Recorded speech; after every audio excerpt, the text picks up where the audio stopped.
It's On The Ledge podcast, and I'm your very festive host, Jane Perrone.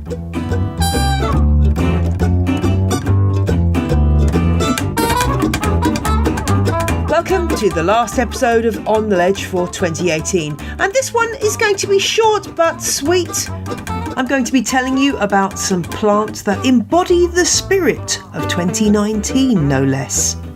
Offer up a few holiday houseplant tips and look forward to the coming year on the Ledge.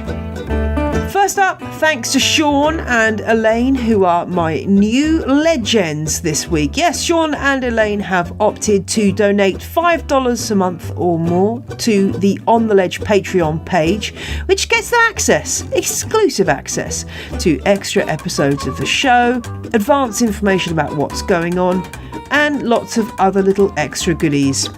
So, welcome to both of you. Thanks to everyone who said how much they enjoyed last week's photography episode. I'm now looking at every picture I take in a bit of a different light and really doing my best to apply all the lessons that I learnt from Jackie, Philippa and Majena. It was fantastic to have them on the show, and I really hope you enjoyed that episode.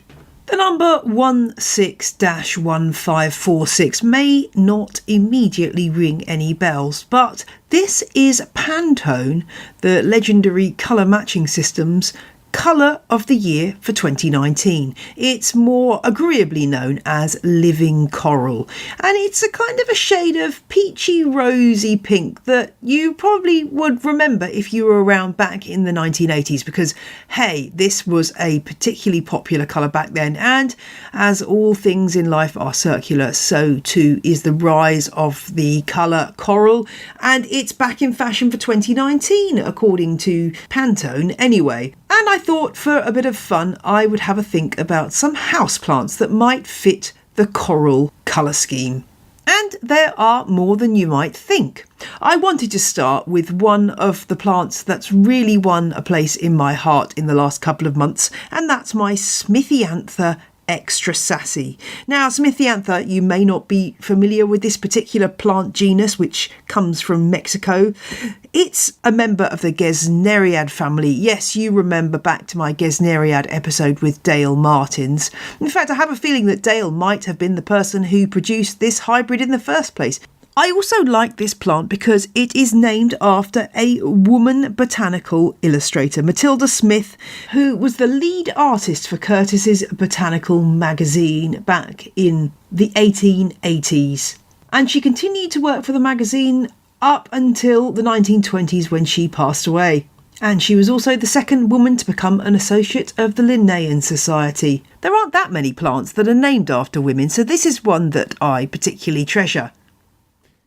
If you've never seen a Smithiantha, let me quote from the How to Know and Grow Gesneriads guide produced by the Gesneriad Society, which tells us, this striking Mexican genus of 6 species boasts handsome red or green or mottled velvety foliage topped with a spike of nodding bell-like flowers. The species pictured in this guide is Smithiantha cinnabarina, which has the most gorgeous dark red fuzzy leaves, which I'm absolutely in love with. I must get hold of one of those too. But for the moment, my extra sassy is very lovely too.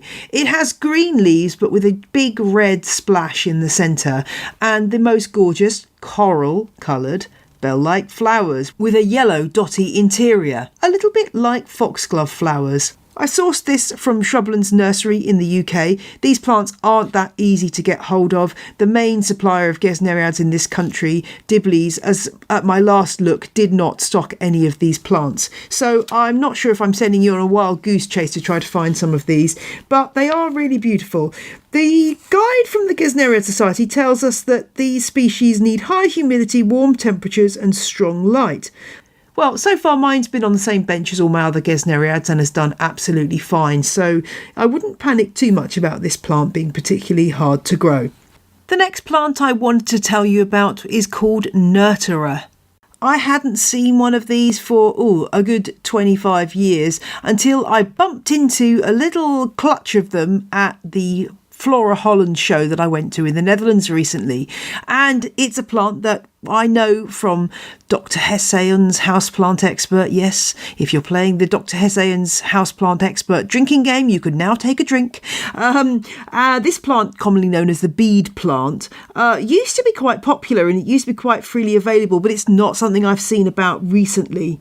What does Dr. H have to say about it?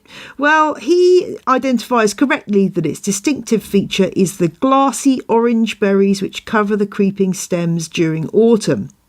And these are perfectly for us coral coloured, although I do know that you can get different shades of bead on the bead plant. Some of them have white berries right down to red, so you might have to look for the exact right shade if you do manage to get hold of a Nertera. This is one of these plants that's generally chucked away once it has finished doing its berry thing, because it's quite hard to keep from year to year. But it's possible, if you happen to be a particular whiz with houseplants, to keep one alive. And it's one that does best if put outside in the summer so that those flowers and followed by the berries can actually form. I'd love to hear from anyone if you've managed to keep Nertera depressa alive for many a year, or indeed where you can get hold of one, because I think they're rather cute and adorable. Next up, it's a couple of foliage plants. Philodendron Prince of Orange is the first. I don't know really why I'm telling you about this one, because it's pretty much impossible to get here in the UK as far as I know. I have seen it available on a UK site called Turn It Tropical, but it's out of stock there at the moment. So if you know a UK source of Prince of Orange, do pass it on. But the wonderful thing about this plant is the new foliage, which does have a wonderful burnt orangey, I guess you could say coral colour to it. As we all know, big leaves are really in right now. So this is a plant I would love to get my hands on. And dare I say it, I think I'd actually rather have this than the old pink princess we were talking about in last week's episode. Another plant that does basically the same job, but is possibly a little bit more widely available, is Chlorophytum orchidastrum, or the orange spider plant, which I'm pleased to say is fairly easy to grow, just like the spider plant that we're all very, very familiar with. That's Chlorophytum comosum, of course. The leaves are far different from the traditional spider plant. They're wide and lush, with an incredible orange midrib which extends down to the stems, making it a really stunning plant, and one that I'm sure you'll get many comments about, because it's not that common yet. There are, of course, many succulents that can go a wonderful rosy coral colour, oftentimes as a response to stress, either cold or too much sun. Lots of succulents will respond by going that wonderful shade of coral that we all are apparently seeking in 2019. There are some succulents, though, that always exhibit this colour, and the one I'm thinking of is Kalanchoe orgyalis. Or is it orgyalis? I think it's probably better pronounced orgyalis, isn't it? Which is commonly known as copper spoons. Now, if you know the Kalanchoes, such as Beharensis and Pandareas, you'll know that these particular types of Kalanchoes have these wonderful furry leaves. And copper spoons has exactly that, with this incredible rusty colour, which is really rather attractive. It's a dead easy plant to grow, provided that you give it the usual requirements of sun and not too much water. And you never know, if you're lucky, your plant could get as tall as nearly 2 metres if you have the room to accommodate it. It's also worth mentioning many of the Aloe family, whose flowers are definitely spot on in the coral camp. If you've ever seen an Aloe barbadensis or an Aloe striata, you'll be familiar with the tubular nodding flowers of this plant, which I think are underrated really as part of the delights of the Aloe family. Not all aloes have coral coloured flowers, of course. Some of them are yellow, like Aloe arborescens. And do check out the flowers of the white flowered form of Aloe ferox, which are absolutely dramatic torches with white, red and green flowers that I'd love to see in the flesh one day. But on with our coral selection. Couple more to mention. We can't go without mentioning the begonias. There's a lovely one called Autumn Ember, which is really stunning. This is a hybrid produced by Logies, the nursery in the US that's pretty famous for its houseplants. I'll include a link to their page about the plant in my show notes. That rounds up my collection of coral plants for 2019. I'd love to hear what I've missed out. I know there are loads of plants that I haven't mentioned, so do tell me your favourite plants with coral coloured leaves, flowers, stems, spines, or, well, even roots. After all, the Sansevieria or snake plant does have coral coloured roots. Did you know that? And now it's time for Question of the Week, which comes from Alex, who has been binging on the Ledge since he discovered it a couple of weeks ago, which is great to hear.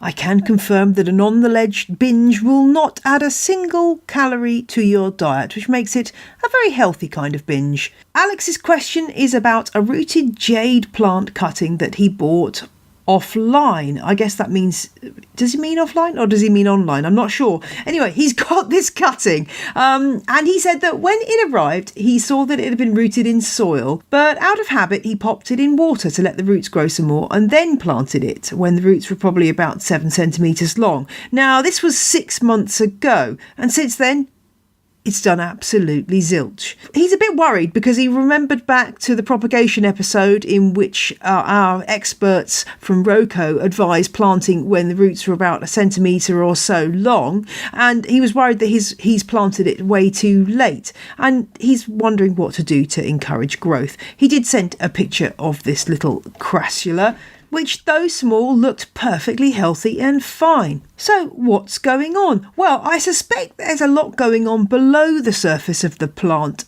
even though the upper part of the plant, the leaves, are not growing very much at all. It can take cuttings a really long time to start putting on top growth if they're establishing root systems below, particularly if the conditions aren't quite optimal above the surface.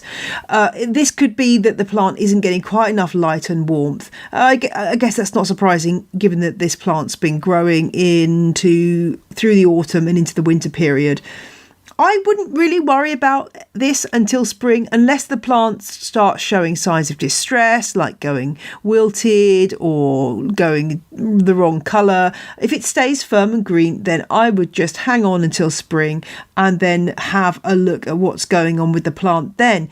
I also am wondering whether the plant has been put into a pot that's a little bit large for it, because looking at the picture, it's quite a reasonable sized pot for the size of the cutting. And what this can mean is that the plant is just busy filling out that pot with roots before it starts putting on top growth. So once spring comes, I definitely would tip it out of the pot and see what's happening with the root system and take it from there. The only other comment I had about this plant, Alex, was that the compost or the potting soil that this plant has been put in looks a little bit like it doesn't have very much in the way of grit in it to aid the drainage of the plant, and generally cacti and succulents like a gritty, well-drained compost. So when you have a look at the plant in the springtime, it may well be worth changing that compost up and making a more gritty mix with some perlite or some dust-free non-clumping cat litter added to houseplant compost, or even using specialist cactus and succulent compost just to get exactly the right mix. Sometimes cuttings can be maddeningly slow to actually develop. I've got my leaflets of my double Z plant, the dark-leaved cultivar Raven, which are slowly growing, but it is a really, really slow process, and so that's been painful to watch. It will get there, but patience is something we all need to generate in ourselves, even if we don't naturally possess it. So looking at cuttings and waiting for them to grow is something that helps us with establishing a more mindful regime. That's the way I'm going to look at it anyway, Alex. So let me know what happens, Alex. Is this plant okay? Do fill me in the springtime. And if you've got a question for On The Ledge, do drop me a line to ontheledgepodcast@gmail.com. Remember, there's no show next Friday, that's the 28th of December, but we're back on the 4th of January. So do fire off your questions to me. I'll be working on a Q&A special in an upcoming episode, so lots of questions, please. And I wanted to finish up just by giving you some tips for Christmas houseplants. A lot of us are buying plants at this time of year to take to friends' houses as a little gift when we're going out for Christmas. It's a really lovely thing to do, but it can be a terrible disappointment if the plant that you've spent money on after a day or so is looking very, very sad because it's been shocked by the cold weather. So if you possibly can, if you're buying a plant to take to somebody's house, before you leave the shop, get a nice big plastic bag and swathe the plant in that. Make sure that it is protected from cold winds and drafts. Somebody on the Facebook group Houseplant Fans Upon the Ledge posted a photo the other day of a truck leaving an IKEA branch in the US, somewhere very cold, with a yucca plant on the back of the flatbed truck, just exposed to the elements, whipping winds and freezing temperatures. And we were speculating about how long that was going to last. And the answer is not very long at all. So do be careful with plants that you're buying at this time of year. And if you possibly can, unless you're buying them for a special gift, hold off on buying too many plants at this time of year because it is very hard to get them home or get them through the post without that cold shock that they really hate. Cacti and succulents usually can survive best for a few hours of cold. So if you are going to buy something, a cactus or a succulent is a really good choice. And in fact, I had a press release recently from Wyvale Garden Centres, a UK garden centre chain, saying that cacti and succulents are their number one plant. So there we go. And what about taking care of your own houseplants at home? Well, roaring fires and radiators turned up to the max are not a recipe for happy houseplants. So if you can, move your plants away from any direct heat sources, that would help. Leaving a few sources of water around to evaporate around plants can help, or placing plants on a pebble tray with some gravel or expanded clay pellets and some water in the bottom will help too. Misting, it's a nice thing to do. It makes you feel like you're doing something. It doesn't do a tremendous amount in terms of raising the humidity around a plant in anything other than the short term.